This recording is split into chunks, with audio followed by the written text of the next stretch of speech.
Okay? Oh. And then, if you notice, when it comes to shades and shadows, it's easier. Why? Because after you have rendered everything, you just have to make use of your B pencil. Okay? Your B pencil, or 2B, or like this one, and then apply or render, and then you burnish that until you get that shading that you need. Okay? To add more depth to your rendering. Now, the problem is, every time that in the previous years or batches, every time that they submit the watercolor pencil, I don't see any B pencil for shading. Okay? It looks flat pa rin. Okay? Now, actually, if you have your B pencil, do not be afraid because sometimes they say that it looks so dirty because it's grayish. No. If you look at the shades and shadows on the floor, what do you see? It's gray, right? So it's just natural. So do not be afraid with using your B pencil, because the more you use your B pencil, the more that it will create a three-dimensional effect. Okay? There. Now, this is actually the module that you will be using for today's play. Take note of the following materials. I want to see marble, wood, printed fabric, and plain upholstered fabric. Okay? And then, of course, the wall. The wall can be either plain like this, or the wall could have texture. Like this one. May texture. Okay? It's up to you. Just like in our marker. So, definitely the wood part will be, I forgot pala, pati area rag. The wood part will be this one, and that one. Okay? For the marble part, you can render the flooring marble, or you can render it a different tile, or you can make it plain tile. And then the marble part can be the top of the coffee table. Okay? So the wooden parts can be this one, and then the top of the coffee table. Now, you can do the top of the table as marble also, and then this one could be a different material. Basta I want to see wood, marble, printed upholstery, plain upholstery, and then of course, the walls. Okay? Then the rest, you have, bahala na kayo if what material or texture you like. Okay? There. And then, this is your supposedly seat work. Now, if you are going to render the upholstery of the sofa plain, you have to render the throw pillows printed. Okay? Meaning may print. Now, if you are going to render the throw pillows plain, the upholstery of the sofa should be printed.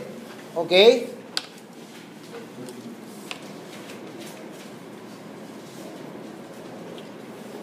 So, this is your supposedly a seat work. Now, your assignment actually, so we have 2 plates, right? The assignment is this one. Now, last time we used this module for the quiz. Now, you have a copy of that. I believe you still have an extra. You can use that to transfer the drawing on a Bainbridge illustration board. And then you render that using watercolor pencil. Okay? So, this is the assignment. This is the seat work, which means you have like 2 plates kaagad.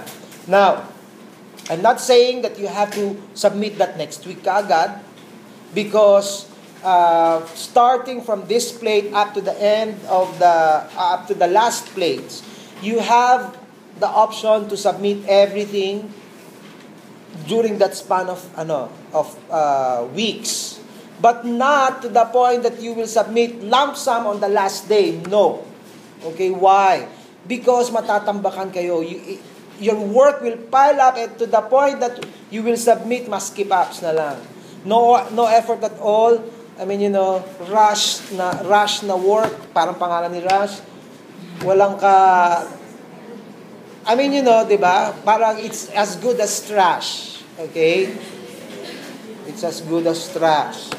So, I hope since we still have like 6 more meetings starting from today, you have to submit at least 1 plate per week. Okay? Para hindi kayo matambakan. Kasi yung iba, nahaharas during the last day. Remember that this is not only your subject. You still have other subjects. Okay? You just have to manage your time. Anyways. So, now, we are using a different media. Again, what did I say? If I said media, I am referring to what? If I say medium, I am referring to either a marker, watercolor pencil, colored pencil, watercolor. If I say media, I am referring to the paper or the surface that you are applying the medium. So, since we are using a different media, which is an illustration board, okay, again, it has a different effect or a different, when you apply the medium on that media, it has a different effect. Simply because the media absorbs the medium in a differently, differently on other medias like tracing paper, on ordinary paper, okay? So, iba-iba ang ang effect niyan. Now, your illustration board or your Bainbridge illustration board, the fibers of this is actually loose more than your clear print tracing paper. Okay? So whatever application you apply or whatever medium you apply on illustration boards, absorb kaagad yan. Okay? Now, do you still remember in your watercolor, before you start rendering on the Strathmore, what did you do?